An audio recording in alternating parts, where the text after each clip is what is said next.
Lil Zip, man. This is Eric Martin. This is Little Von Zip Jr., man. I mean, a lot of y'all don't even know who he is because this man became somebody before social media.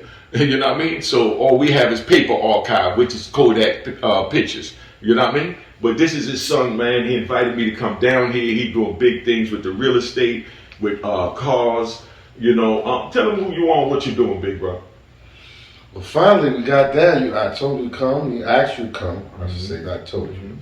And you demanded your word, and you came down. You came down right out of the way too. I was surprised. Shit, I even had you there. You was here before me. Yeah, you know, 2 days. But you know,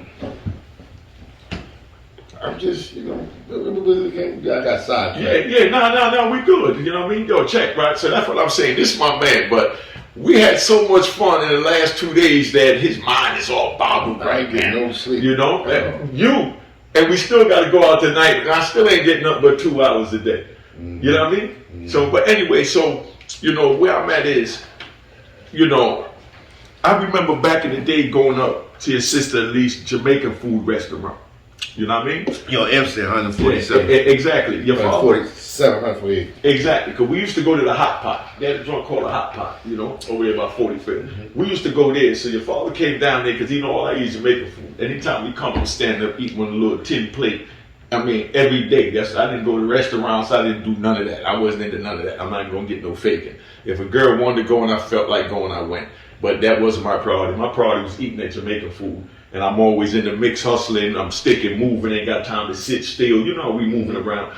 So your father used to come down and say, man, come up there and sit down and get a nice plate of food, man. We got a Jamaican restaurant up there that my sister opened up. You know, and that's how he brought it to me. And that's when I went up there and took my son and all that. And that's where his face looked real familiar. And then, because you know I like to rap. We're going to fast forward now to 2020. When I meet him 2020, I look at him, it's like, I know this person. You understand what I'm saying? And, you know, my man Flip introduced me and said, man, that's Lil Zip. And I said, oh my God, he looked just like his father. But, you know, I know his father's a grown man, you know, but, you know, we had just such a good time, man. And after talking with him, you know, I did a promo for him for some cars he was selling. Because tell him about your car thing that you got going on. Right now, I just do the financing, you know, so I get people approved that can't get approved nowhere else. You know, that became more my specialty because it had me all over the place, getting cars from this place. And I was really hustling. Like I had bought me a pickup truck, and I wasn't waiting for no transporter. If I found a car in Utah, I would drive my F-150 to Utah, get a trailer, put the car, and come back. And you know, but after a while, I guess strange that you never with your family. So I was like, I gotta figure something else out. So I started doing financing. I started really staying around the finance managers a lot, picking up stuff from them, learning how to do financing. I didn't go to school for that, none of that. And I learned how to do the financing. So once I did that, I was just like, you come along, your credit's messed up. At the time, I would put you with my man, he'll fix your credit up, and then you come back and you get a car from me. And I would do the financing. But now I can do it with credit myself. So, you know, that's what I do. All right, so you hear that first right here. If you're trying to get your credit right, you're trying to get your car financed, you know, trying to get in a whip, you know what I mean, call Lil Zip. You know what I mean? I'm not even going to charge you get a car. Get a car. If you're trying to find a whip, call Lil Zip. Right? You right. Yo, if you're trying to find a whip, call Lil Zip. Anywhere, even if it's exotic, I get it. That's another thing that got me because I was able to find cars that nobody else had.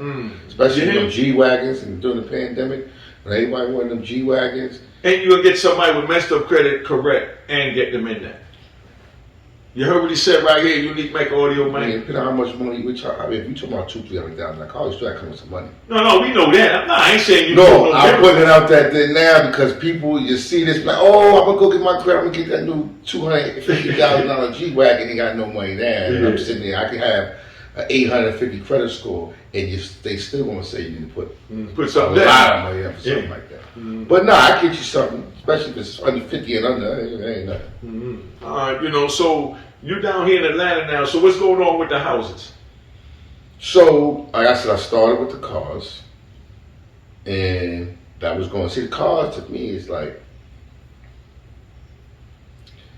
how people would say like dope and coke.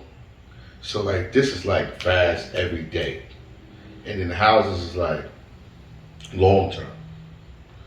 And when I first started, when I first when I came home, I started out real estate. And you know everybody in jail, I want to do real estate, I want to do real estate. And they come home, and if they don't do it, or if they do it, 9 out of 10 don't work out. And the reason why it don't work out is because we use the fast money. This is not fast money.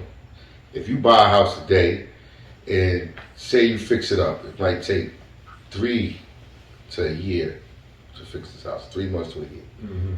Then once you fix it up, then it's going to take you another 3 months to 6 months to sell it.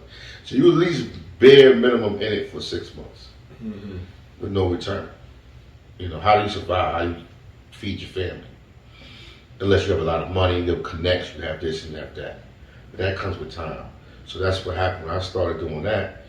It didn't work out because I'm spending all this money in this house and I ain't getting nothing back. That's why I went to cars. So I did the cars. After a while, I stacked up some money, saved some money.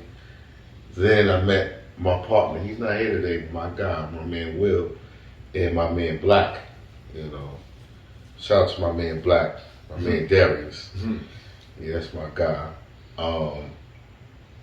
And we came down to Atlanta, and we came with my man Will, and we was out here partying and stuff, you know, doing car things, and Will's into the houses. So he was like, yo, y'all playing? I said, I need to get in the house. And I was like, man, I ain't getting back to that. I've been there and done that. And he was like, just give it a shot. So I had a couple extra dollars. I said, you know, let me give it a shot. And then I gave it a shot, and it worked. And then after that, I was like, well, I'm taking another shot. And another shot. And then after that, I like selling cars. It's every day. But I only do it for that. I do it for that to invest in this. And I keep a little bit aside to keep myself going. Yeah. All right. So, you know, that's where we at. So if you're looking for a house, Zip also got the house, man. You know what I mean? Yeah. But you showed me around down here today, and you showed me some different neighborhoods. The one the kid Rollo is from, the Cuff. Unique Mecca Audio, man. I'm over here in the Bluff, man. I'm with the homie. We doing what we got to do. He gonna give us a nice little rundown on the history of the rappers, how it used to be out here. What went on? That's what Snow on the Bluff. I was saying before, Snow on the Bluff, Curtis Snow, all that was shot around there. Okay, so what is it like, you know, that neighborhood to you as far as financially? How do you see the neighborhood growing? To me, I see it as a gold mine. Why? You know, some people might look at it and see it's deprived, it's decay. I see it as a gold mine. Why is that? And it's not just me. It's every investor would think that because, like I was saying earlier, when we innovated, the world is changing. Back in the days, everybody moved out the city, they built suburbs up, like in the 50s. The 60s, the baby boomer era. Yeah, they built up these houses in the suburbs, 20, 30, 40 minutes away from downtown. And everybody thought that, you know, they want to get a nice house, live out 20, 30 minutes away, the suburbs and everything. So as time went on, you have an influx of more vehicles on the road. And I don't think they thought about that at the time. So we have all this traffic. And in years of this, some people just like, I'm tired of traffic. I'm tired of getting in the car and gotta leave an hour early for work. And then I get off of work, I gotta get home an hour later. And then I gotta cook food for the kids. I gotta clean, I gotta wash, I gotta do all this. And then turn around and go to bed, wake up in the morning, and do it all over again, 5 days a week. And then on the 2 days they off, they tired on Saturday because their body's drained, and then on Sunday and Sunday. So with this new social media technology and all the stuff like that, you don't even have to own a car anymore. You could Uber, you know, or you have those little scooters I was telling you about. Yeah. So these people, the suburban people, suburbanites, which is majority white, they have some money. But in Atlanta, there's a lot of blacks, but we're talking about whites though now, because as you see, there wasn't the blacks that with money wasn't in these neighborhoods. It was whites with money. So those whites that got some money, they want to be in the city. But the problem is the inner city is filled with the bluffs, you know. So somebody was smart and came in and just said, I'm gonna buy all these houses. Start fixing them up. And then we 5 minutes away from your job. A 3-minute scooter ride. You know what I'm saying? You leave your house, think about it. You ain't gotta call Uber no more. You ain't gotta do nothing. We walk out your house, you do your little Lime scooter. That's the name they call it, right? Lime, right? Your Lime scooter. And you park it outside. Ain't nobody gonna touch it. If somebody do touch it, you just walk 2 more blocks down, get you another Lime scooter, tap your phone, boop, the damn thing turn on, you just whisk your way to your job, you know, and you park it there, you go to your job, you come back, it's there, it's not, you go get another one, and you whisk your way back to your house, and that's done in 7 minutes on a scooter. I ain't talking about a car. That's what they want. And they willing to pay for that. They willing to pay to be 5-7 minutes away. And that's what this new world is coming to. No this gas, is not no just, parking, no gas, no parking, no toll, no none of that. And this is not just Atlanta, this is everywhere in the United States, but just more places than others. That this is, you know, but this is one of them, because this is one of the places where the hood is so close to the downtown, because the other places that's close like that is not prevalent like that. You see Peach Street. You seen that area. I mean, it's, you know what I mean? Look at Manhattan. Look at Harlem. Look at Lower Manhattan. I mean, you gotta fucking drive 60 blocks till you get to the hood, which ain't really the hood no more. But you still gotta drive 60 damn blocks. There ain't no scootering. You know what I'm saying? You still gotta get on the train. They're moving to Harlem to get on the train. These niggas is moving to the bluff to get on a fucking scooter. You understand what I'm saying? I understand exactly what you're saying. I'd rather get on I'd rather get on the scooter than take the train. So it's even better. So yeah, they'll pay that $1 million to live right there. Because they'll be considering this area right here is $5, $10, $20 million houses. On that side of town, once it gets fixed up, it's only going to be about 1.5, 1 to 1.5, $1 to $2 million. So, I mean, you don't have to really be rich to move there, because they houses they coming from is say $700,000, $800,000. So they it's not like they paying a $2 million mortgage. They're not getting a jumbo loan. They're getting a regular loan, add their little equity, they get into their house, and they're fine, and they saving money. So this, you know, a penny saved is a penny earned. That's what they say, right? All day. You know, yeah, man. But just that's why you should invest. You know, but it's not the bluff, but Yeah. but that's one of the areas. Yeah, no, that was just, you know, because I, you know, got out, was talking to dude over there, and he gave me a good understanding of what was going on the street level, because that's all he cared about. He can't even see where you at. You understand? Where you at is like Pluto. Yeah, but a lot of people can't see where I'm at, because You know? there's a lot of clouds. And even when you was hustling, a lot of us was hustling. When people was hustling in the street, they only see the hustle. Now I tell people this now. You know how many people I know? You see, every time you see, I'm by myself. You know, it was a time it was just me, my man Black. When I'm out here, be me, Black, and Will. But if not, I'm by myself. My man Reg. I'm always by myself, because I will come to someone and they in the streets doing what they doing. I say, my nigga, you playing yourself. Because the square is the nigga that's rich right now. The nigga that's got a regular job, 9 to 5 or anything like that, that's who got money. You know, you selling these drugs, you're selling the weed, you're selling the coke, you're selling whatever, you're not making really no money. Because the money you think you're making, you know, it's made a lot of money. You made a lot of money before. But as much money as you've made, I could show you 2 people that made triple that. That same amount of money, you add all the money you made, I can show you tomorrow, today, somebody is right now that made triple that. And didn't do none of the time you did. None of the time I did. And is 10 times richer through that whole time that we've been in jail, because, you know. So, you know what I mean? What's the point? I'd be like, yo, you get your credit up, you could do this and you could do that. And I'll break things down to them. Because I don't care. I'll tell you the source. I want everybody to win. And I'd be like, yo, bro, do this. I even fix your credit for free. I even tell them, I even fix your credit. It's really nothing. I mean, it costs a couple of hours, but it's nothing in the long run, right? They be like, oh, I gotta get back to you. I'm getting next to you. And they don't get next to me. And then when they see me again, it's the same old shit. Or they want to borrow some money, whatever the case may be. Because they can't see. And I remember at one time I couldn't see. When you was telling, if anybody told me, my father used to tell me all this stuff when we was young. Me and my brother Martini was young.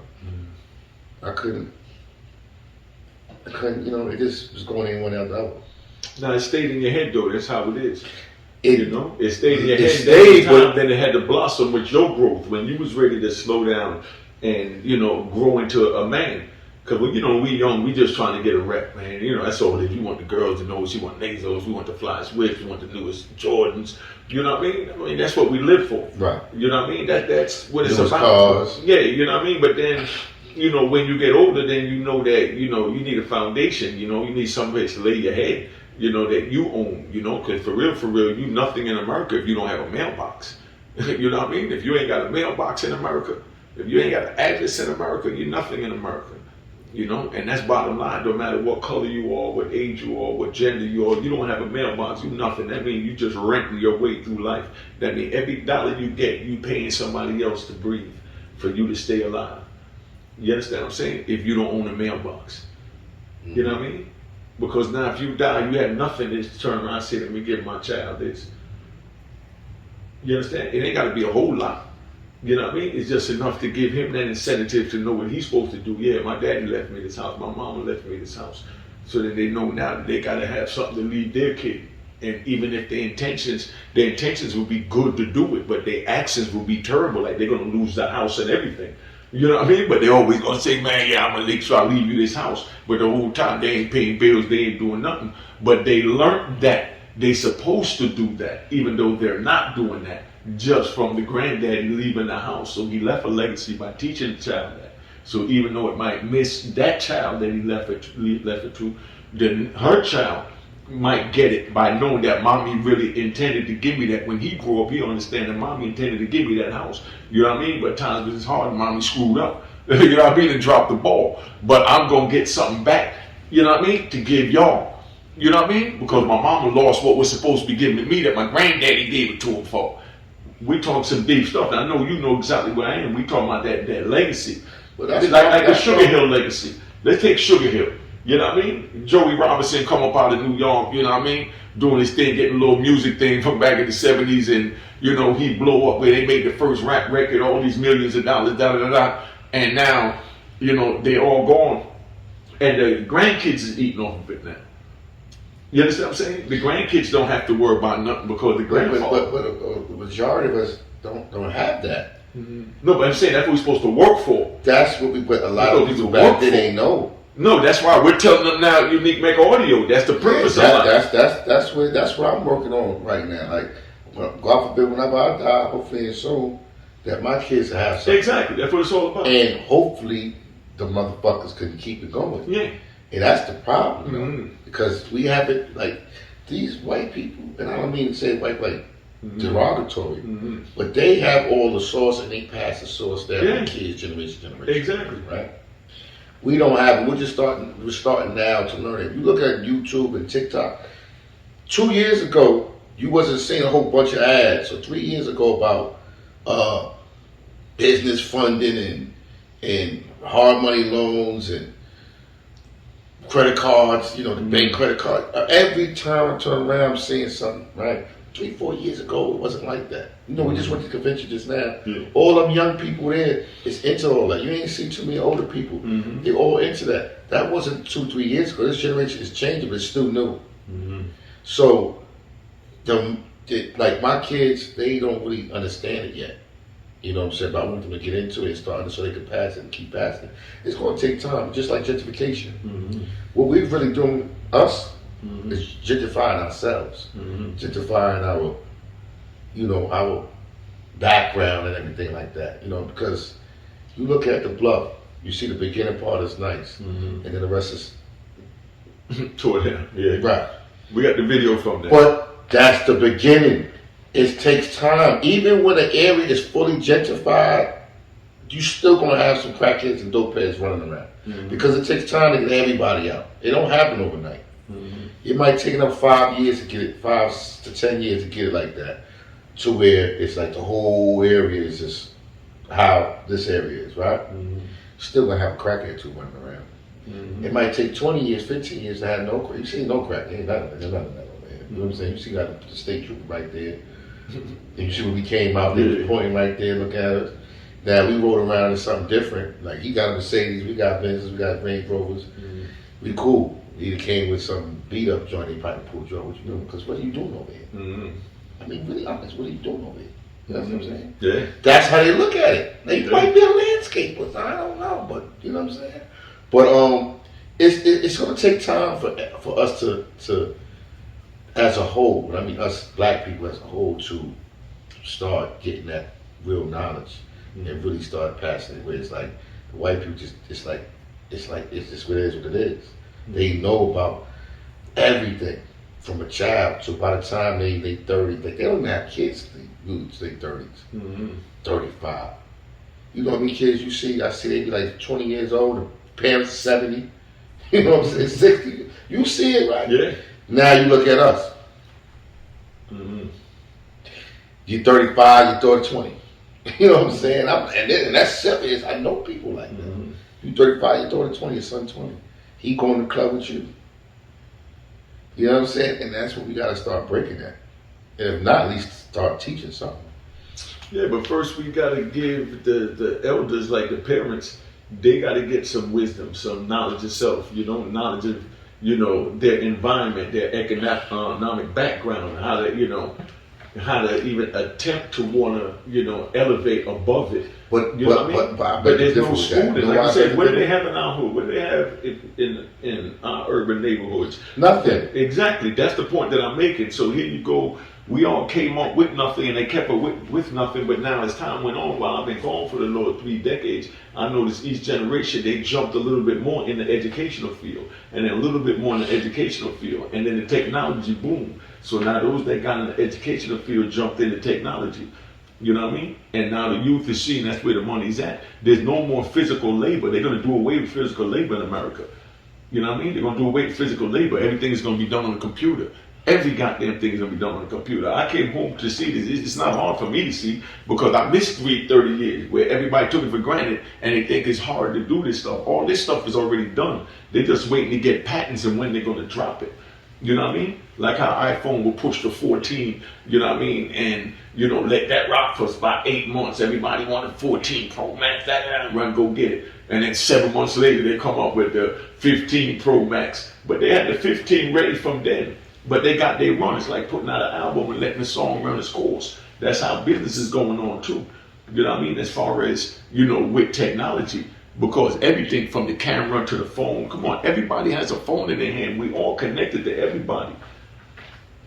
We all connected to each other with this phone. The phone is a blessing and it's a curse. But it's not, what I'm trying to say, it's not even about, I understand, you are right. But it's getting people to focus on things other than being a worker. Other than things that matters. About, being something. But no, but people think that working a 9 to 5 matters, or not investing matters, or not spending. Yeah, but what's your end goal? Working with a 9 to 5. It's not about what matters. It's about getting other people to really realize that don't matter. That ain't getting. But that's what I'm saying. I know people. Majority of the people that I know of my ethnicity that I've been around, they all talk about working a job to get their retirement and their pension from that job. So that means they're saying that they always want to work until they can't work no more. Instead of, I want to work, take the money, and get my own business and get my own workers. And that's what I'm saying. I know we're saying the same thing, but I'm just showing you that this is what is missing where we at. But a few of while I've been gone, the last couple of generations, a few of y'all, such as yourself, a bunch of females I know in New York that's also doing big things. You know what I mean? Because it's like I said, it's not about physical labor no more. Everything is technology, man. Everything is within the mind. Whatever you think of, you could do. The same way they hacked my YouTube, what's that shit? Not YouTube, the Cash App. And duplicated my account, got around Cash App, and used the same username, unique Mecca Hall. Everything spelled the same. It took me 2 months trying to convince Cash App that this guy has my same username. And Cash App is steady telling me, no one can't do that. We only give one person one username. I said, okay, here's a screenshot of the picture that there's 2 accounts. Then they come back and tell me, they tell me a bunch of books, and this just kept going on where it got to a thing like, I'm going to prove to them that you're not that smart, that there's people out there watching this that's looking for people getting constant Cash App or whatever, and they're going to go after that bag, and they're going to circumvent Cash App as well as, you know what I mean, Western Union. You know what I mean? People get in these things all the time. You understand what I'm saying? But it's on such a big scale, the insurance paid, they keep it under the rug because they don't want nobody to know that the money was tampered with at Western Union. Oh, they tapped in and stole, 20 million. You know what I mean? They tapped in and stole 100 million. You understand? They're not going to bring that out to the public. They're going to let the insurance pay it off and then just keep pushing, because if it come out to the public that Western Union got hacked for 100 billion or even a billion, million, whatever. You know what I mean? Who's going to want to put their money in them? That's like saying that Chase got hacked. You know what I mean? Or Wells Fargo got hacked. But these dudes could get into anything because in their mind, anything they want, they could create. And they put in their mind, to this technology from what they know about the technology because they grew up on the technology. I'm just coming home seeing it. So it's like I'm just jump roping. You know what I mean? They double dutching and triple dutching. You know what I mean? I'm talking about these kids that, your generation. That's how a lot of this that you're saying is probably foreign to a lot of them. You understand what I'm saying? Because, we never know how intelligent we are because we just being ourselves. You understand what I'm saying? But the next person will say, man, Lil Zip smart as hell, man. You heard that wisdom he was rapping on that joint? You understand what I'm saying? When, you'll be like, man, it ain't nothing like you say, I help anybody, whatever. You understand what I'm saying? And it's like crazy. So, man, I'm proud, man. I'm proud of what I came home to see, to be honest, man. I've been going 26 years, man, and I ain't gonna lie, we was dumb as a bag of rocks back then, man. Compared to y'all, we was dumb as a bag of rocks, and I'm proud of your generation, man. And it made me feel good coming out of prison after 26 years in federal prison. You know what I mean? For doing what I thought was right, what I thought was going to elevate my kids to the next level. It was all about self-survival, me getting mine, screw everybody else. And that's the way it was. You know what I mean? And that's the way it is now, but they more do it with a smile now. You understand what I'm saying? They do it with a smile and a nod and a wink. You know what I mean? Where we was aggressive back then. You understand what I'm saying? Because it was only a handful that was getting it, and everybody seen them get it. It was like, bees to 100. When you see a dude driving a new Cadillac back in the 60s, 70s. Everybody wanted him. What are you doing? I know I could get him. You know what I mean? He looks soft. Everybody starts sizing him up because now he got something that they want. You understand? That's why the ones that, carry like they have nothing, they have the longevity. But me, I was blessed and cursed, to come up in the Bat Ross era. You understand what I'm saying? Where they was changing up whips and and we took that in the art level over into your level, and now it's a part of our culture. But now you youngins can afford to do it. I know dudes that was just doing it because nobody, I'm even say on camera, nobody leased no cars back in the 80s, you know what I mean, and early 90s. None of my drug dealer friends. You know what I mean? Not one of my money getter friends, whatever you was doing, whatever hustle the dude had, he was getting the title to a car. You understand? That was our generation. I come home and everybody's leasing a car. I don't know the outcome if they're losing them or whatever, but I see everybody's driving, everybody's leasing. Back then, financing. Yeah, whatever they doing, I don't even know nothing about it. Because we just like, I came home, I brought a car and got my title. That's the way I was raised.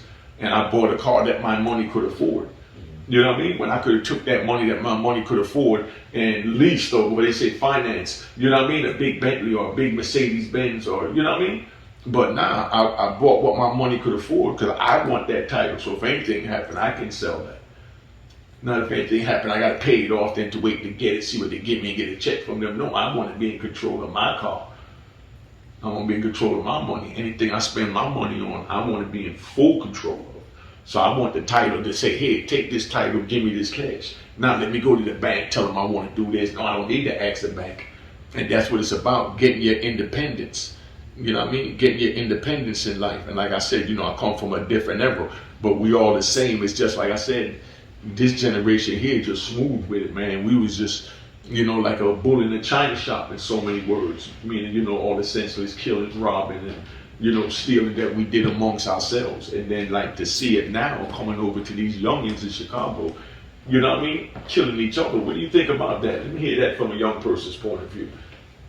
About Chicago Post per se. About the gang banging in Chicago, about the fracture, just about it going on. What do you think about these youngins? What do you have to say to them?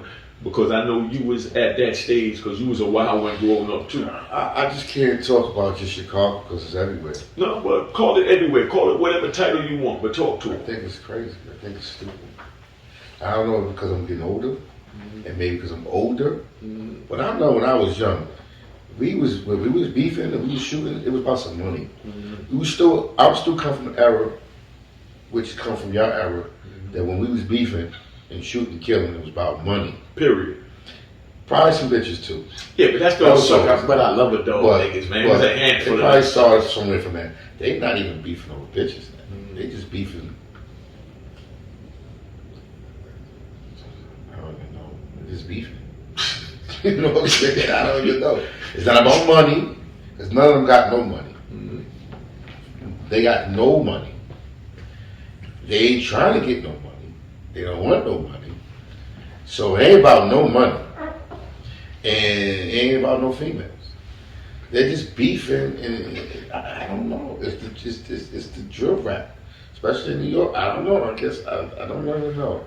It's mine, and I hang with a lot of young dudes. And I tell them, they know. I tell them all the time, like, y'all niggas is blocking out. Y'all niggas is like, they're not doing that.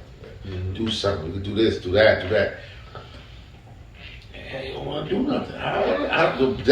I'm at loss, and I talked to a lot of people about this, and we can't come up with an answer. And that's how I know it's sad, and it's going really to the wrong way, because when you can't come up with an answer, why are they doing this? Like, they're not doing nothing. They walking around 9,072 degrees weather, right? The niggas is in the sun with the Pooh Shiesty mask on, with the whole Nike tech. This is the whole, everybody, they gonna say that. I don't give a fuck where you at. In New York, Charlotte, Philly, wherever. This is the dress we're in there. The ski mask, the Nike tech sweats, top, bottom, black tee, black drawers, probably the same drawers they had on for a couple days. And I don't know, some blacks, Jordans or whatever, right? Or whatever. They're in the sun. Like, they literally are in the sun. Wearing this shit. It's 97,000 degrees. What is you doing? And you know what I'm saying? Half of them got a gun, half don't. They just walking around and ain't doing nothing. That's what they like. And then the little girls think that's cute. So they keep it up. And the balls stink. They gotta stink. Everything stink. You know what I'm saying? The chicks don't care. This is crazy. It's crazy. And they just run up and down the street all masked up. Well, that's the op. That's the op. They run to the op. And then it's like, I don't understand. I don't understand. And I just don't understand. Maybe I'm getting older. But I asked them and they don't understand. So when I asked them, they were like, I don't know. They just doing it to do. I don't know. It's just, I don't even know. And that's just sad, because there was always a reason before. You know, now it's just, and they don't want nothing. They just want to shoot someone so they can have a name for shooting someone. And they go to jail for the rest of their life.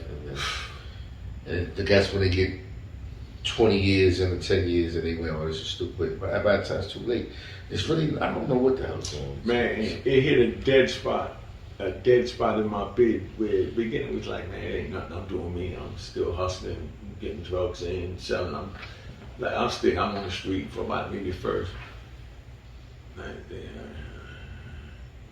96, about 2000. About 2003, about 2002, 2003, took me about 11 years to tighten up and say, man, we do something different. You know what I mean? It took me 11 years for it to kick in, and there was a spot after 11 years when I felt like I was walking around like a zombie, like a Walking Dead, or the TV series. I used to watch that every week. Because it's like, it's cold as hell outside, and you got to walk outside to go to the kitchen over this dirt and snow. You know what I mean? The same dirt and snow path. You know what I mean? Every day for 5 months. You know what I mean?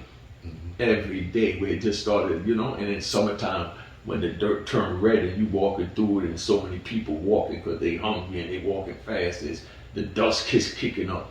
You know what I mean? And you looking at it and feel like you just walking dead in this dust in front of you, like going nowhere, going to eat this nasty ass food, don't taste like nothing, and then turn around and go back to the kitchen again. You know what I mean? And don't even need to go to the kitchen, but just go, just because they open the door and you go to walk because everybody else is going. So you go up there and talk to people in the kitchen and just show your face, let everybody know you are.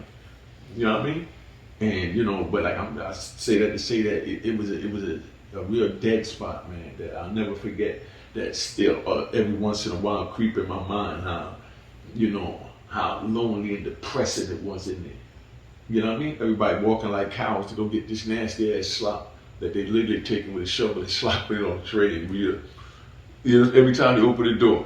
So I used to laugh and think like, imagine what like the warden or the captain, imagine what they think of us.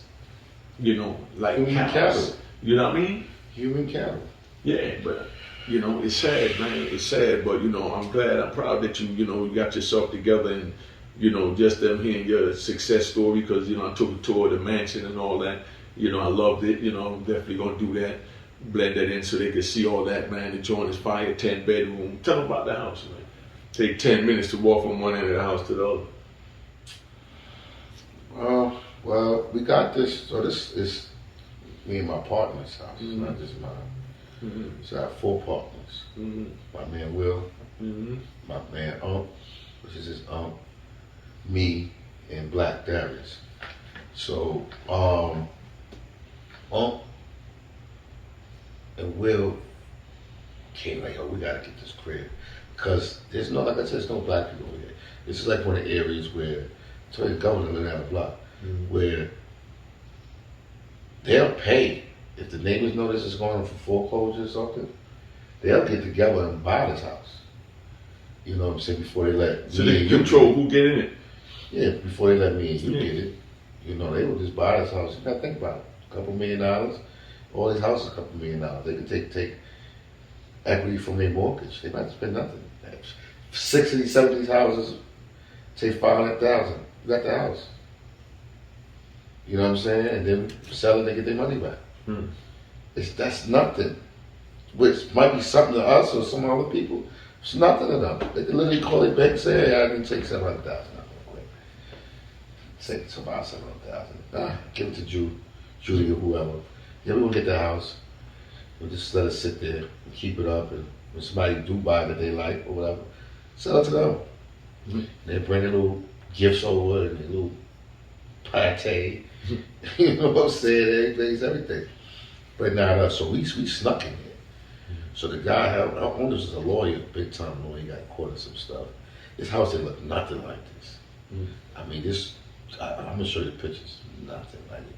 But we went for the area because it's close to everything. So they got it, and then we came along. Me and Darius came along.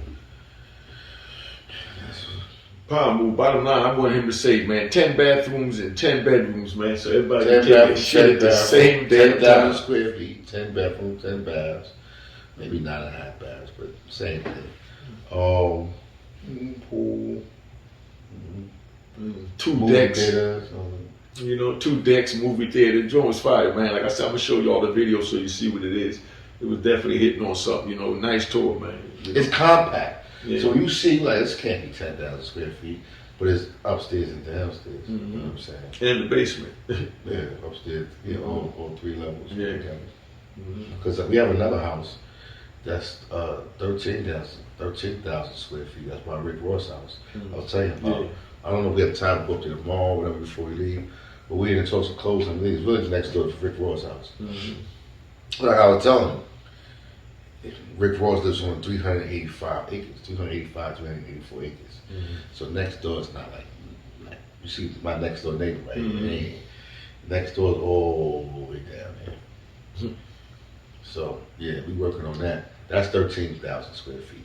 But it looks different because it's flat. So it's like it's long. You know what I'm saying? It's but yeah. Yeah, man, because he was telling us about financing, man. I think a lot of you youngins need to hear this, so you know what financing is. Because like I said back then, we got titles to cars and just did what we had to do. You know what I mean? If you don't own the car, you don't own nothing. I don't know nobody that was leasing a car except the older people, like my father and stuff like that, my mother, But us that was in the street, we wasn't doing that. Tell them what financing is, man, so they know which way to go. What is finance? Yeah. Financing is when you are asking an institution to borrow some money. Just somebody borrowing some money. Okay. That's the definition of like financing. So what should they do to get their financing on? Well, finance is if you're going to borrow some money. So you got auto finance, you got a mortgage, you have, can I borrow $20 to buy some weed? I'll pay you back. That's financing. You know what I'm saying? That's all it is. Now, if they want to get their credit up so they can be able to borrow some money from an institution, then, that's what they should do, get their credit. Everybody should start working on their credit. Pay your bills on time. That's how you build your credit up. Pay your bills on time. I mean, it's kind of tricky. You gotta keep your utilization under 30%. So say, for instance, somebody lends you, we got a credit card for $1,000, and you spend that whole $1,000, and then you pay that $1,000 back, right? They'll see that you used your card a lot. So your credit will still drop because it's like, he's desperate. He needs this money. I mean, this is every month now. He needs extra income. Now, if you only use $10, oh, he got $1,000 laying down. He don't even use his extra. He got money. He can afford whatever because he got $10,000, $20,000, $30,000 in credit. He don't use none of it. Obviously, you have some money. If you had $30,000 laying down cash, right, and you never touch it, you got more than $30,000. Right? You got enough income to support you. You'll never have to touch your stash. Same thing. And that's how the institution, the lenders think, oh, he can afford it. He got all this credit and he don't use it. So, he's doing good. We'll lend him some money. You know what I'm saying? They ain't go crazy. I don't sure to show that, but they'll lend you some money on that. But yeah, do your credit, get your credit together. And one thing you need to do is you gotta stop putting, like I told you before in the video, don't even get a personal credit bank account. You don't want nothing personal. Everything business. Get you a business. Open up an LLC. You can use your LLC. You can make an LLC as your name. Like you can literally have your name, Joe Smith LLC. Then get a bank account in business bank account Joe Smith LLC. It's just that simple. And put all your money in a business account. Right? Now, if you got your credit up, you could go ask the bank for some money to support your business. So, for instance, you really don't have a business. You just put Joe Blow LLC. You don't really have a business, but you do hair, you do nails, cut grass, you doing whatever, right? I don't know, shopping bags. You working at your real job, making $60,000 a year, $100,000 a year. Your real job. It's how you freak them. Put all your money in your business account. Far as they know, you're making $100,000 a year, or you make $100,000 a month, or whatever, right? Now, when you want to go and you ask for that loan, I need $50,000, I need $60,000. They'll give it to you because your business. Remember, you have a business now. You put your money in the business account. Your deposits show that you're depositing at least $100,000, $1.2 million, whatever a year. So if you want $30,000, $50,000, whatever, you can't go crazy, but if you making $100,000 a year and you want $30,000, I mean, they're gonna get at you. Anybody can get at you. You can get multiple 30s. You could name, if you got kids, you could put an LLC as your kids. You could have John Smith Jr. LLC, JoJo and Jody. You could start 5 LLCs and name all a different one of your kids and just start putting money in the account. And if you're smart, you'll put whatever money you made today and then, and in the mall you take that out and put it in another one account and keep flip flopping. You know what I'm saying? Then you go to the bank and ask for some money. I got 5 businesses. I'm getting 30,000 for each one. Make 150,000 just like that. You can't do that with a personal.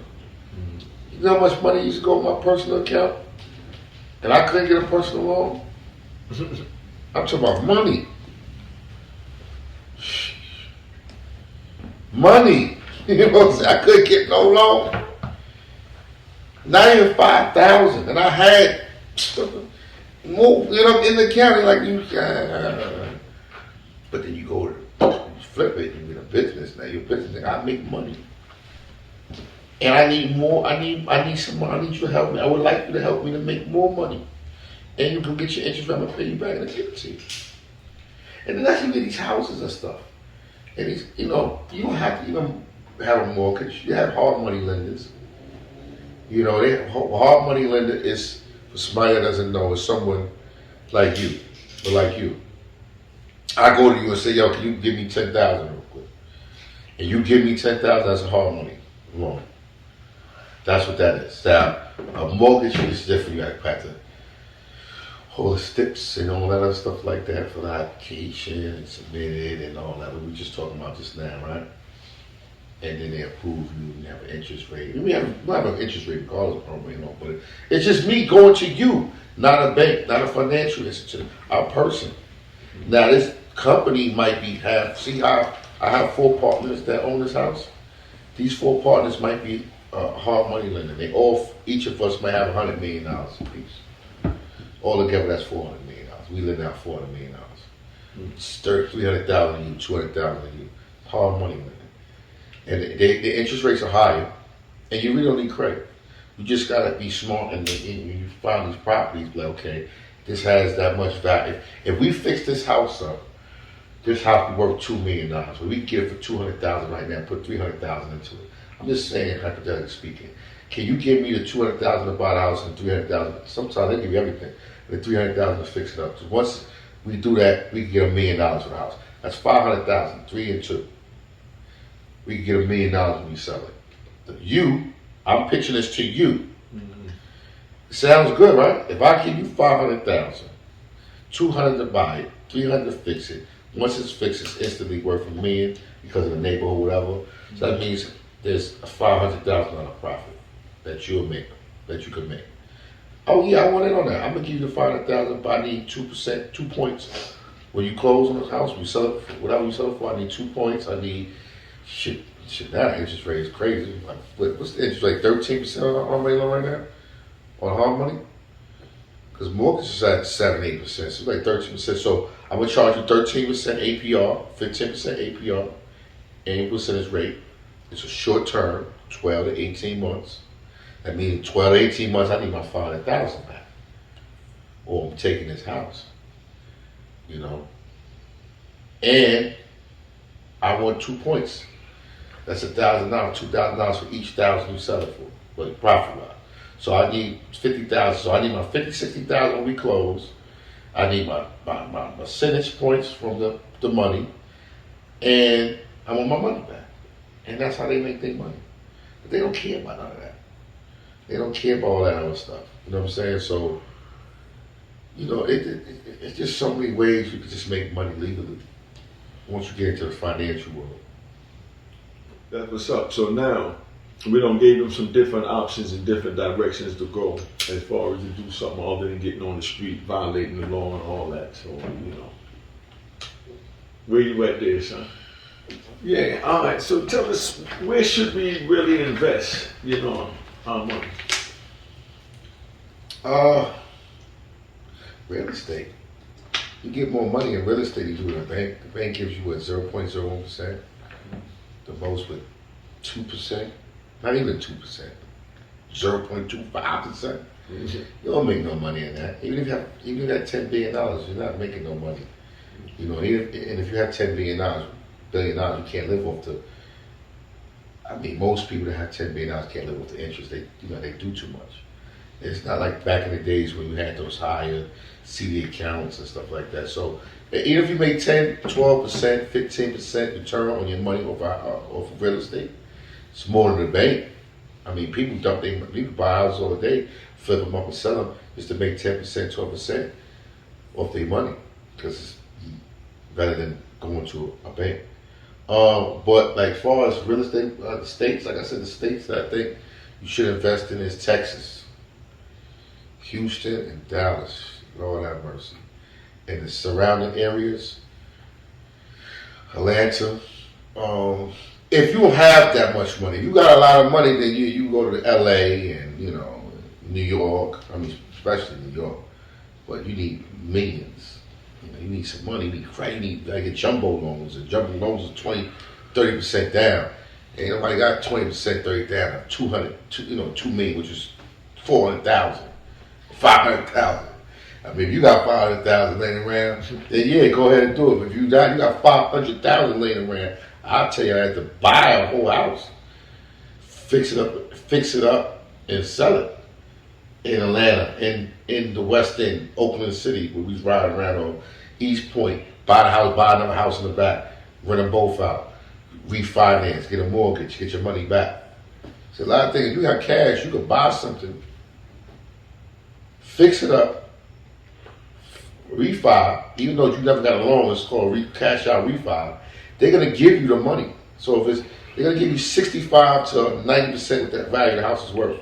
So if you paid $300,000 to buy this house and fix it up, and they say it's worth $600,000, they give you 90%. That's $540,000. So you got all your money back plus $250,000. Now you do that again, do that again, do that again, do that again, do that again, do that again, do that again. Rent them out. Get your refi, rent them out. Now you got income coming in every day. You got money from the bank, they refi. And you got a business account. I keep telling you about the business account. All that rent is going in. And that adds up monthly and yearly, right? Then they give you a loan. Well, you ask for a loan. And then that's more money, and more money, and more money, and more money. And then you buy houses that's $5, $6, $10 million in Manhattan. And then you can do that fly stuff. But it takes time. If not, houses, what else? Land, yes. Oh, God. Let me tell you the fly stuff about land, right? Say you buy land, you find something cheap in the South. I don't know, 20, 30, 40,000, right? You got three options. One option, you buy the land, hold it, and hope it goes up. That might take 30 years. Or you could buy the land, right? Pay a little bit of money to build the foundation of, the foundation for the house, and that's it. Buy the land, the foundation. Then go to the hard money lender, let them build the house for you, and then refinance the house. So the land costs $20,000. It costs how much we pay for the foundation? 15, 20,000, depending on where you at, but Depending on square footage. like 20,000 for the foundation. 20,000, 40,000. Now you go to hard money lender, he gives you 200,000 to build a house. And you got to pay him back 200,000. So that's 200,000 you got to pay him back. Plus your 20 and 20 is 40. That's 240,000 into it. Plus his interest rate and all that. Just say 250, right? The bank says the house is worth 600,000, 500,000. So you refinance, they give you 600,000. You pay him back, you keep the 200,000 back. Now you got the property. You know what I'm saying? You could just keep doing that. You got the land. So now, say you got a couple acres. You put one house here, you put another foundation, another foundation, another foundation. You just tell the hard money, I need $200 everything. These niggas got money, they're going to give you 20 houses, 30 houses. And then you could have unique homes. You ever went to the South and they say Ryan homes all over the place? You got Ryan homes everywhere. You have unique homes. And you ain't really do nothing. And that's where you start. Now, once you get up, you ain't have to put no money down. You could buy the land.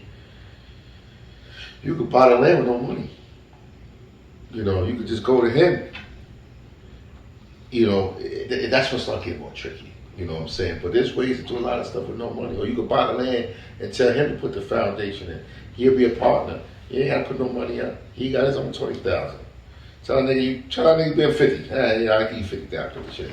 It's 20,000. I give you 50, baby. He put it in. He ain't put no money. That hard money gonna come in. You ain't spending no money. That the land is what it is. And then if a Walmart pops up. Sheesh. I mean, when Walmart pops up, it's like, you know what I'm saying? And then everything starts to gentrify that in its own way, you know what I'm saying? And the land goes up. And, you know. Or you can put trailers, that's the third thing. Put trailer homes on your land. Depending on where you buy your land.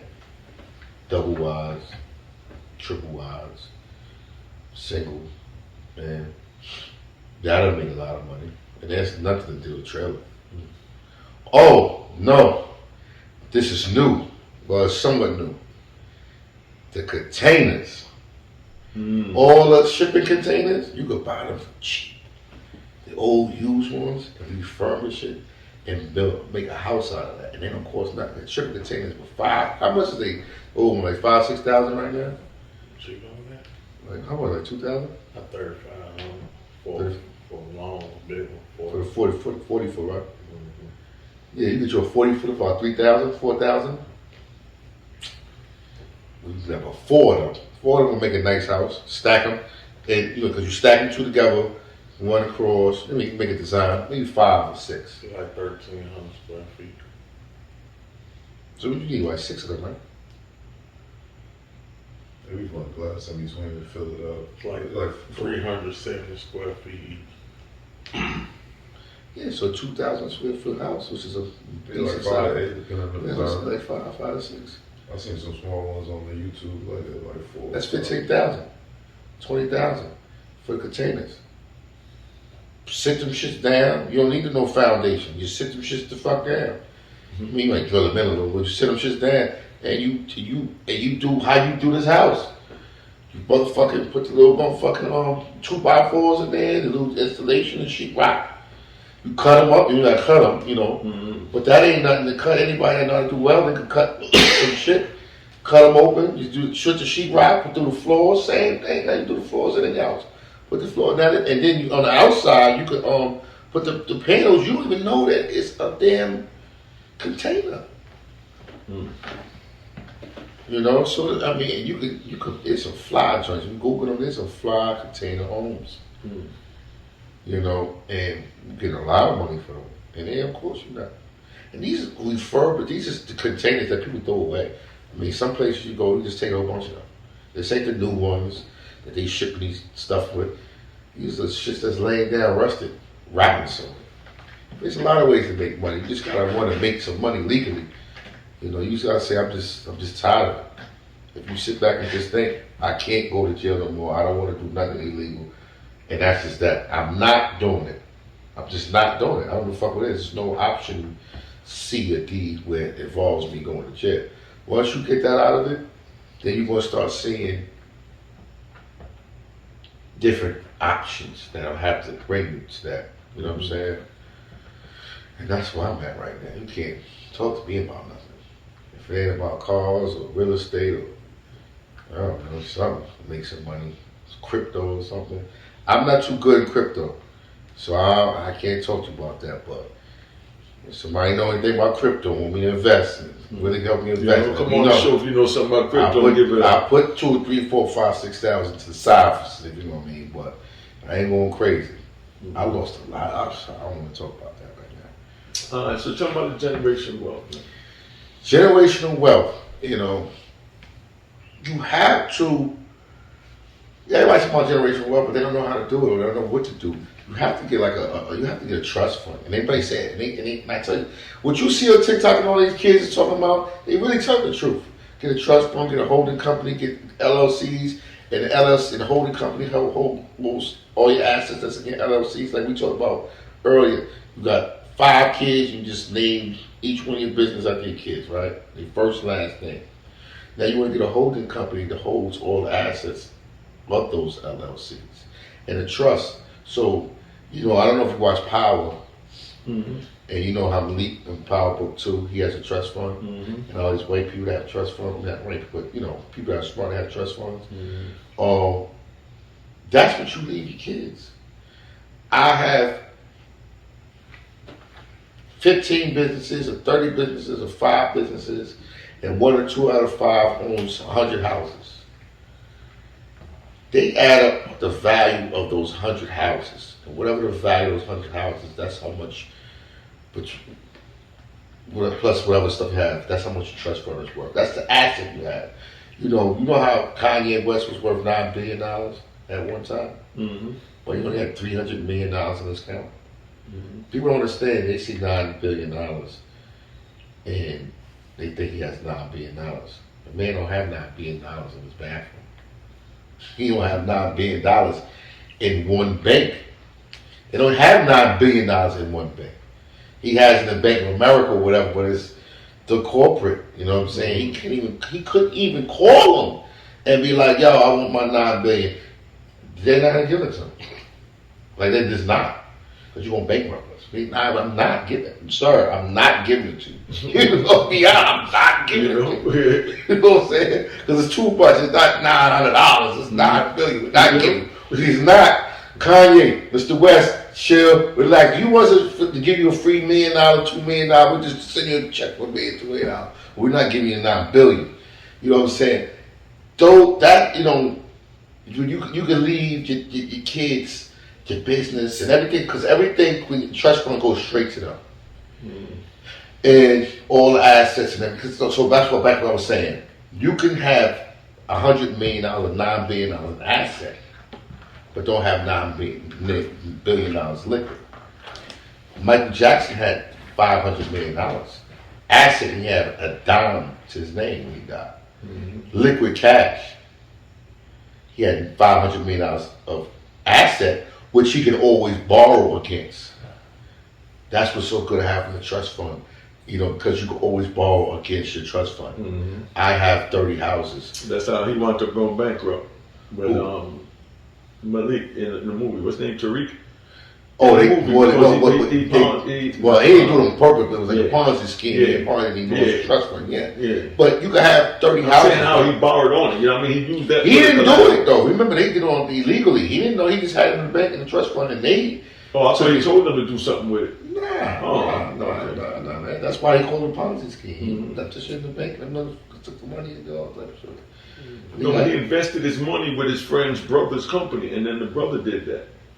No, it was in the friend's brother's company. Okay, I thought he invested it. Okay. It was his father left it in that company. Well, I know he was in that company. I thought he moved it to that company. I watched that a lot, but I was in there. I don't watch it like that, but I thought it was. I remember it was just left. I don't know. Yeah. But what I'm trying to say is, you can have 40 houses if they worth $500 million, right? Your trust fund is worth $500 million. I need to borrow some money from that. Mm-hmm. You might have no money in your pocket, but I need to borrow some money. Nigga, I got $500 million in asset. They're gonna give it to you. Mm-hmm. Credit or no credit, I'm gonna give you. I might not give you as much as you want, but I'm gonna give you something. Mm-hmm. And that's how Michael Jackson lived his life for the last couple of years. He had no money. When he had $2 in his pocket, he was just like, just give me $1 million real quick. Don't worry, you know who I am. You know who I am. Just give me $1 million. They gave him $1 million, and he'll spend that on shit for Bubbles and what's it? You know, Bubbles and Bubbles, right? Yeah, Bubbles the monkey, and the rat and kids and. I'm not talking about kids. I'm not talking about the sexual stuff. I'm just saying he spent his money on that or in that house. I mean, shit. You know how much money it costs to maintain this house? Could you imagine Neverland? Shit, you know how much it costs to maintain Rick Ross' house? I think he said like $2 million a year. You got how much grass you gotta cut. You know how much is it? You know how much is it to get some meat made, some cleaning service to clean his house? God damn, you know what I'm saying? So can you imagine? So yeah, when he would go broke, I need another $1 million, I need another $1 million, I need another $1 million, whatever, they would just give it to him. And that's what you can do, you know? And that's how you can pass it on to your kids. You know, just leaving my house with a mortgage. I don't know, leaving your kids. No, I can cut it out. Oh, leaving your kids with a house is like leaving them with a bill. You know, you leave them with a mortgage. I mean, leaving them with a house without understanding of financial literacy, how to make money, and you just leaving them with a bill. Because let me tell you what happens, real quick. You lived in this house 30 years, right? You die. You leave your kids the house. especially if you have more than one kid. Now they fight over the house, who should get the house, blah, blah, blah, blah. Now until they're going to sell that house. We work hard to keep this house, pay everything off. Now they're fighting over it. Then they sell the house, they split it up. And I guarantee you, in a year, all that money is gone. All that, everything you work for is gone. And you know, like you wasted your life. So you gotta still teach them something. I mean, whatever it is. Tell them to get on YouTube or something. I don't care. Put them in some type of school. I don't care. They'll figure something out. Because there's a lot of people that's leaving their kids with bills. And, you know, one house is nothing. Leaving with one house is nothing. What are we going to do? Take out 50,000, 100,000 equity? People dying don't even have enough to bury their loved ones. Exactly. You know? And if they had a house, they might take out the money to bury them, and then what? Now, no mortgage, higher rate, then what? But at least you get to give them a proper burial. Yeah, but remember, you the one that worked all these years to get this motherfucker. Mm-hmm. Now you done lost, you done gave it to these suckers. and all they want to do is run in Cancun and run in Miami and do nothing, you know what I'm saying? Because they don't even know what to do with the money. Mm-hmm. And that's the problem. So shape it up and bring this whole interview together. What is your purpose, or what are you trying to give to the youth or to the elders that don't know financial literacy or about trust? You know, I'm just trying to teach and show people something. You know, I'm not with my words all the time. Like, you know, I may not be I never was a good teacher with words. I was a good teacher with showing. You know, that's how I was brought up. You know, like that's how I got understanding. Mm-hmm. Like I could show you better than I could tell you. So that's what I'm trying to do. You know, like some of the things I might say might still not come out right. People might be like still lost. But if you get next to me and talk to me, we sit down, we can put something together to where, you know, we can all make some money and you know what I'm saying? But it has to be a solution. It has to be something though unique. Because we can't keep going down this route. For over 400 years of slavery, and we still ain't have shit. Mm-hmm. I mean, we got Puff, we got Rick Ross, we got Jay-Z. We got a handful. That's a handful. Because you got to stop to think, so that becomes a handful. Rihanna, and, you know. A$AP Rocky, you know, that's his white boy, that's my man. He's Harlem, so he's A$AP Rocky, you know. Other than that, I mean, who we got? I mean, we got some people behind the scenes, like this the guy, I forgot his name. You know the guy that has the contract with Walmart? He drives the trucks. He's had the biggest contract. He's black. I forgot his name. You can Google him. They can Google him. They know what I'm talking about. He has like the largest trucking contract with Walmart. And he's a billionaire, or almost a billionaire, somewhere around there. He's black, but we don't really have nothing. So, I don't know. Something has to give. I don't know, brother. I don't have all the answers. I just know I want people to start doing different than what they doing. Stop just spending your money in clubs. Stop just spending your money on things that doesn't make you any money. That's the biggest thing. You want to spend your money on something, spend it on something that's going to make you some money. Even if it's $2, it's better than no money. And $2 add up. Now, when I was crossing the bridge to get to the Congress Center for the Invest Fest, I seen a lot of pictures from like the 60s, 50s, you know, Martin Luther King and, you know, going along the bridge and stuff from Selma and, you know, different things. And this is a real historical place for black people. How do you think black people has been doing to maintain control of this place? I can't really answer that question because I haven't been out here long enough. This is not where I'm from. I'm from New York, from Bronx, and from Harlem. I can't answer that question because I would just be hypothetically speaking, and I don't want to be wrong. But if I am hypothetically speaking, and I might be wrong, I would say, I don't know.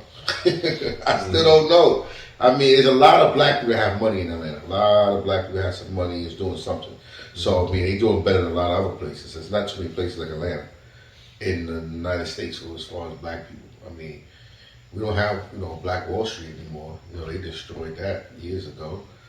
So, I mean, maybe Houston, but I do not to this level. I don't think there's nowhere in the United States for black people that live amongst each other that have wealth like we do in other than Atlanta. Because there's maybe not no black people around this neighborhood, but I mean, you go a couple.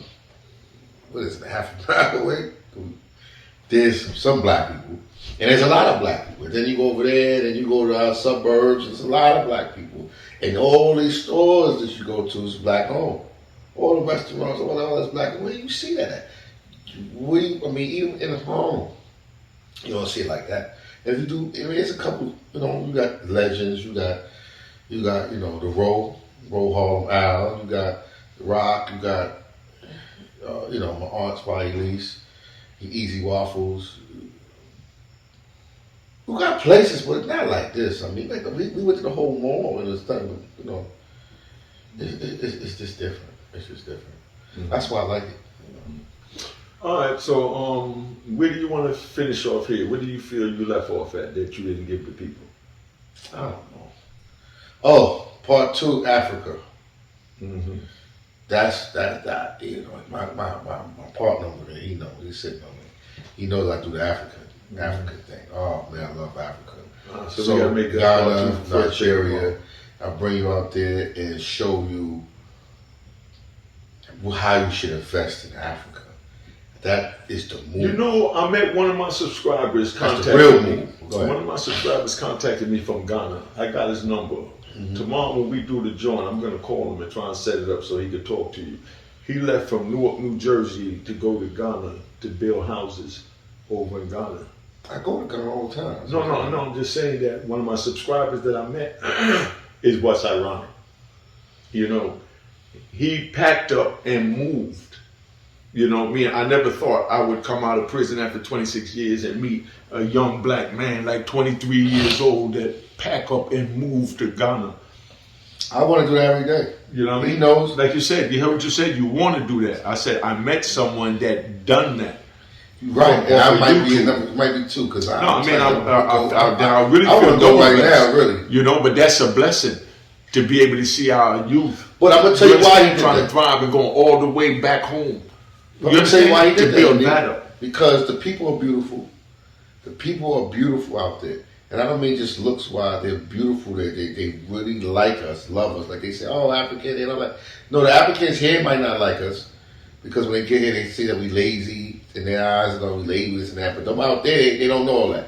They love us. Mm-hmm. 2, food is great, excellent, healthy.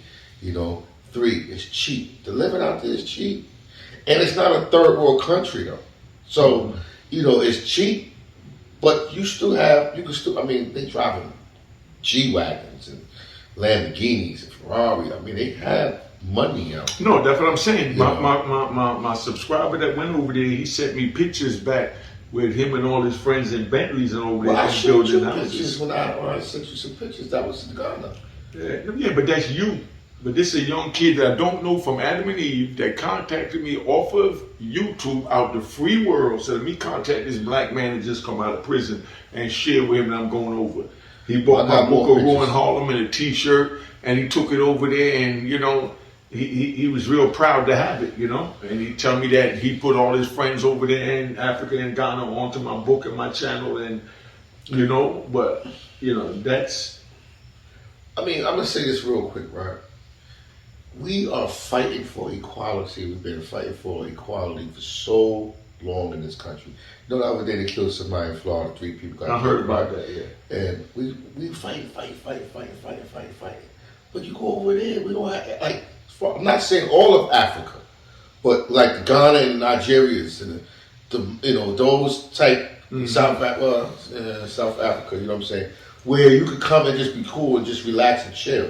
If we was to bring our money, I would break it down to you real quick. There's 40 million black people in the United States of America, right? Mm-hmm. If 1 million, this is Marcus Garvey, you know what I'm saying? If 1 million of us would pack our shit up like Son did and move to Africa, it could be anywhere, I don't give a fuck. 1 million people spread out of Africa, right?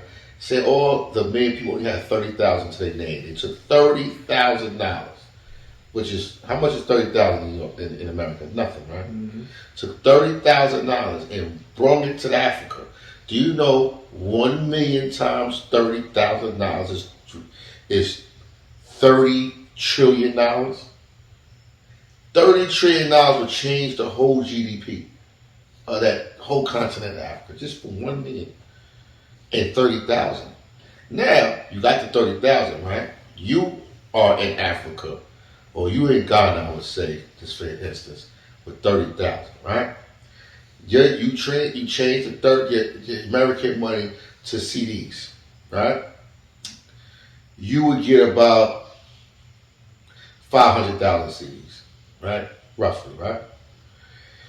Some people don't even have $500,000. It's not the point, the fact that it's 500 US and 500 CDs. The fact that the motherfuckers ain't even have $500,000, period. Your mind starts changing. Some people's mental start changing. Then I got 500,000, nigga. Fuck what you talk. You know how we talk. Fuck what you talk. I got 500,000, nigga. How much you got, nigga? Matter of fact, I put 100 on your head and throw another 100 on your head. You know what I'm saying? Mm-hmm. It's CD, but nigga, it's 500,000 versus 30,000. You start thinking different. Then out there, they don't have rent month to month, so everything's a year. You could get a house like this, no lie. Look it up for about 20,000 CDs a year, 20 to 30,000 CDs a year, 30,000 CDs a year. That's your rent, 30,000 CDs. So you take 30,000.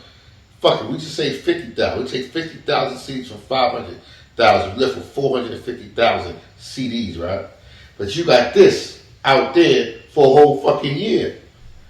You might have no furniture, but nigga, you got the house. You got that. Just like you got Mexicans and all that. Makes you go get some Africans. They make furniture too. Give them make your furniture, make all that. Ain't gonna cost you nothing. Cost you another, I don't know, 50,000 CDs. You got 400,000 CDs left. You just got there, Unique. You ain't been there 2 months. You got the house furnished. Now I got 400 CDs. What I want to do? Start a business. What else you gonna do? Work? You gonna come out here working? American and come and work? You know what I mean? No, you know that. Get you some type of business. Figure out what's going on. Same thing with the house. They tell you this establishment you got to pay a year up front. This establishment maybe I don't know 15, 30. Let's say 30,000 CDs for the year. Let's say 50. We're gonna just keep saying 50, right? Because it's really around there. 50,000 CDs. Fuck it, 100,000 CDs for the year. You got 300,000 CDs left.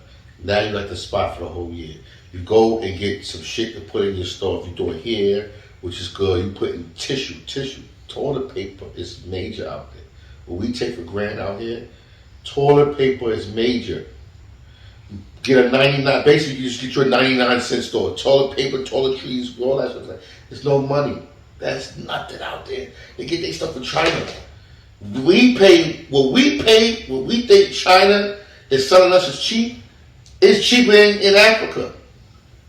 You know what I'm saying? So whatever it is, if it costs you 100,000 to start a whole 99-cent store, it's 30,000 in Ghana. You know what I'm saying? 20,000. So you get you some shit, you put it in there, and you're left with, say, 200,000 CDs, 150. But nigga, you got your store, you got your house, it's for a year. It's not like you can keep the fuck out, so you got a whole year to figure this shit the fuck out. You know what I'm saying? And you still got 150,000 CDs left, right? What do now? You do your store, and you can take that money and invest in stocks and crypto and shit, because you ain't got nothing to do. You ain't getting kicked out your store, you ain't getting kicked out your house. You know what I'm saying? Food is cheap. I mean, we got to do something with ourselves. If it ain't here, it got to be somewhere else. I don't care if it's in Russia. You know what I'm saying? We got to go somewhere where they appreciate us and treat us the way we should be treated. I mean, we built this country. I didn't think they built it, you know, and they treat us like what? And we got to make sure we get on top to survive. It's not easy to get a house like this. It's not easy to get cars like that outside. You know, it's not easy for none of that shit. But it should be, because we built this country, so why should it be hard? But it's easier to get certain things other places, and that's what we need to start exploring as well. We need to start exploring other places than Dubai and DR and shit like that. We need to start going places where we can actually. Where your dollar's appreciated. Not even your dollar, where you are appreciated. Fuck a dollar. Where you are appreciated. Too. Where they appreciate you. Every time I go to Ghana, them motherfuckers say, when I go to the gas station, they don't fill your gas up. Like, you gotta pump your own gas, but they don't let me pump my gas. They say, I appreciate you for coming down. Because a lot of us don't come down. I appreciate you. Let me pump your gas, King. They call me King. I call them King. This is just, it's how it is. I go to KFC, the women in there, it's how you doing, sir? You know what I'm saying? I walk around. Listen, you gotta come with me out there. We gotta get some clearance.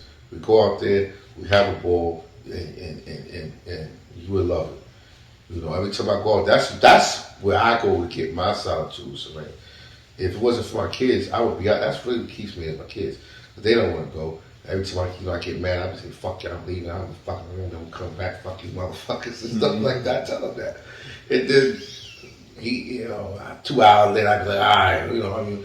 But I tell them that because I really want to go. And the water's so beautiful, the women's so beautiful. Everybody got a fat ass. If you like fat asses, that's where you want to go. I mean, the ugliest chick got a fat ass. Her ass is so nice and fat that she ain't even ugly no more. You be like, damn, and you look, damn, that bitch is beautiful. My fault, queen. You a beautiful queen. All that bitch, the words come out your mouth when I'm out there. Because they like, you know what I mean? I don't be like, what's up, bitch? Nah, maybe in Nigeria. Nigeria's different now. You might call her a bitch, but in Ghana, nah, it's nice. It's beautiful. And it's cheap. It's nice. So we're gonna sell. That's part two. When you get your, they allow you to go to Ghana. You're going out there with me, and we're gonna go to Ghana, Nigeria. And my brother over there is coming because he say he don't want to come, but he's coming. And we're gonna go to Nigeria, probably hit Mali or Zimbabwe, one of the places like that, and we're gonna have a good time. I'm down. Yeah. It was a pleasure. Thank y'all. Thanks you for coming down. Come on, son. Anything for you. I already told you I got you. Yeah, you did. Alright. So there it is, the little Von Zip. You don't got the whole story, financial literacy, how to get on. Don't say I didn't give you nothing to help you elevate to be somebody in life. If you choose not to, that's on you. So don't blame me. Go kick yourself in the back. Alright. Cheers. Toast the crime.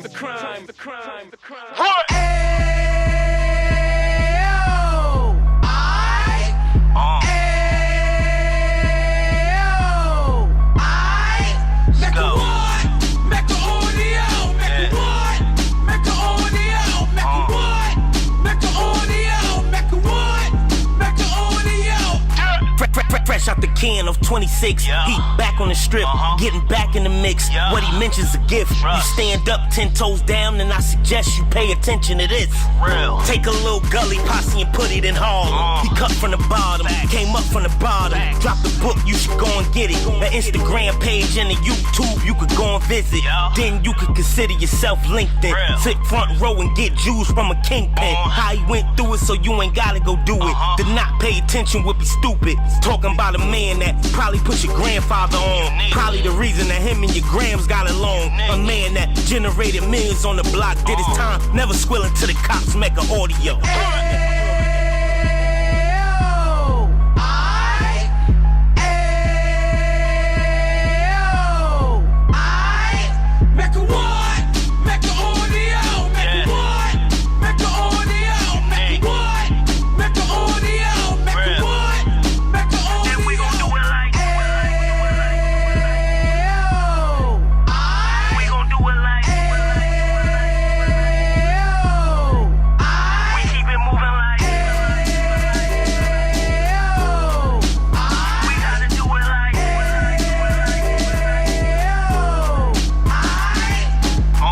Get it live like 2 G's in the 90s. Drop top beamer so shiny. I let shorty go, she was whiny.